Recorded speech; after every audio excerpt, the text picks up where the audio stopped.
Movies fait un petit focus sur les festivals de cinéma. En commençant par le festival du court-métrage de Clermont-Ferrand. Clermont devient chaque début février depuis maintenant plus de 40 ans la Mecque des aficionados du format court, côté grand public comme côté professionnel.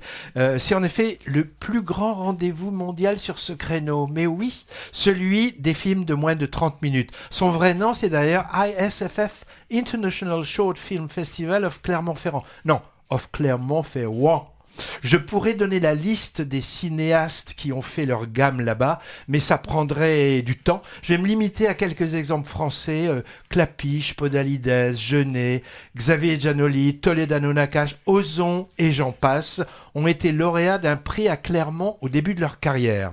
Alors pour donner une idée, quelques chiffres, là c'est pour l'édition 2023 de ce rassemblement chapeauté par l'association qui s'appelle Sauve qui peut le court-métrage, menant par ailleurs des activités tout au long de l'année pour promouvoir les films courts et pas qu'à Clermont. Donc l'an dernier, environ 400 films du monde entier ont été programmés, des courts-métrages sur 10 fois plus reçus des 5 continents, postulant à être sélectionnés.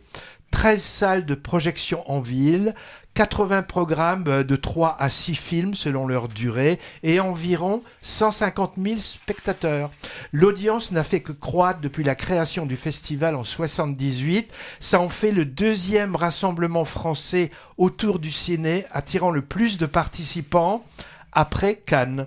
Alors cette année, pour la 46e édition, la voilure a été un peu réduite à cause d'un budget moindre, parce que les subventions allouées par le Conseil régional ont été divisées par 2, rien que ça, par les bons soins du président de la région Rhône-Alpes-Auvergne, Laurent Wauquiez. Alors il y a bien eu des levées de boucliers venant de l'industrie du cinéma et des médias, avec même des pétitions, car la pérennité de cette manifestation était menacée, mais avec peu d'effet. Alors, parallèlement au festival proprement dit destiné au public, il y a un grand marché du film court, réservé aux professionnels du monde entier dans ce secteur, c'est-à-dire les réalisateurs, producteurs, acheteurs, distributeurs, diffuseurs. Ça veut dire pas mal de gens de la télé et d'internet, puisque ce sont souvent les seuls débouchés de ce format rare sur le grand écran. Et les organisateurs d'autres festivals viennent aussi en repérage pour sélectionner leur future programmation, parce que la plupart des festivals classiques, c'est-à-dire de longs métrages, proposent des sections courts-métrages. Alors, au programme de Réjouissance cette année, je cite pas tout, juste un bref aperçu. Une sélection officielle fournie, avec une centaine de films, avec plusieurs compétitions, dont celle des catégories nationales et internationales entre autres, une programmation spécifique jeune public, un focus réalisatrice européenne et une rétrospective thématique qui s'appelle Insoumise. Le dossier de presse nous dit « Portrait de femmes indociles pour se glisser dans la peau de femmes d'hier, d'aujourd'hui et de demain ».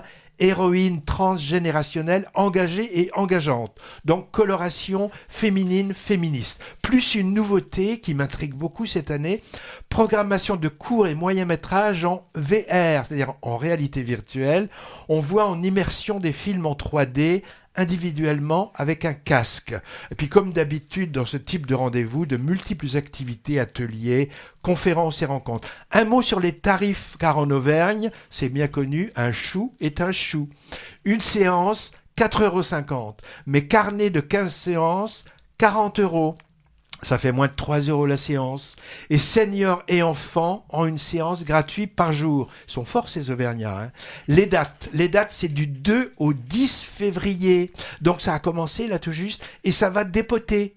Dépoter auvergnate, bien sûr. Tu sais que Movies va passer aux grosses têtes bientôt. Voir les détails en cliquant sur la belle affiche du festival dans notre podcast. Movies y envoie une équipe de choc constituée de votre serviteur seulement, car Patrick n'est pas trop adepte des courts-métrages. Question court, il préfère regarder ceux de tennis. En tout cas, moi, je suis content de découvrir le festival du court-métrage de Clermont depuis que j'en entends parler sans y avoir mis les pieds.